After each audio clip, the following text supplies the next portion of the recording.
Alright, so basically motivational interviewing is a technique that was developed by William Miller and is used in conjunction with other like therapy techniques. So for example, there's CBT, which is cognitive behavior therapy.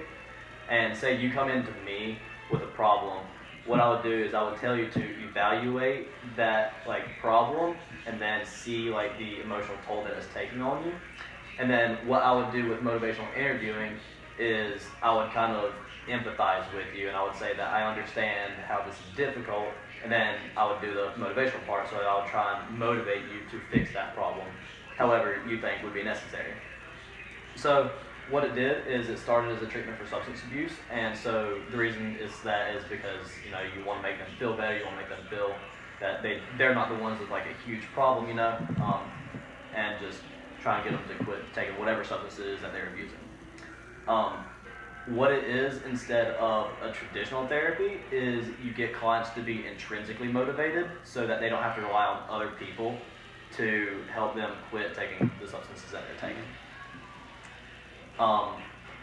A thing that is very useful in motivational interviewing is acknowledging, like I said earlier, acknowledging the difficulties that they face.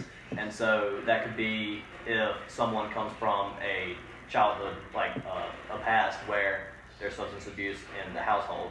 So that's something that they're very familiar with, and maybe they have that problem when they grow up, but they don't want to have it. So they acknowledge that they have a problem that they don't want, but it's hard for them to transition from something that's familiar to unfamiliar.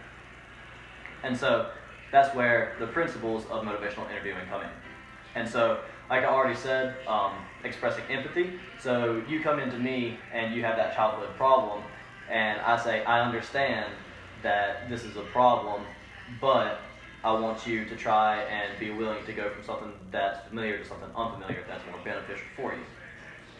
And then since you're aware that you have the problem and you want to change it, then I would begin as the clinician to start developing discrepancy.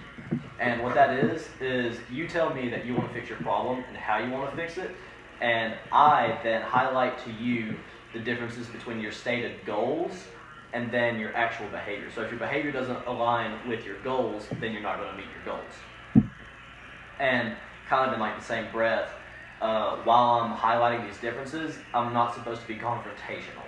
So the point of me as the clinician practicing motivational interviewing is to be a facilitator for change of behavior, not forcefully changing your behavior. Another thing, kind of in the same breath again, is identifying change and sustain talk. So sustain talk will be something like you are still practicing the behavior that you're wanting to change, while change talk is you're going in the direction that you're wanting to be. So again, like identifying the behaviors that align with your goals and what don't. And another one is rolling with the resistance. What that is when people are going from, like I've already said, the familiar to the unfamiliar, you would expect there to be some problems because it's hard for someone to go to something that they're so used to, and it's not going to be an easy transition. And that's where you come in and express the empathy, like, I understand that this is hard, I'm here for you.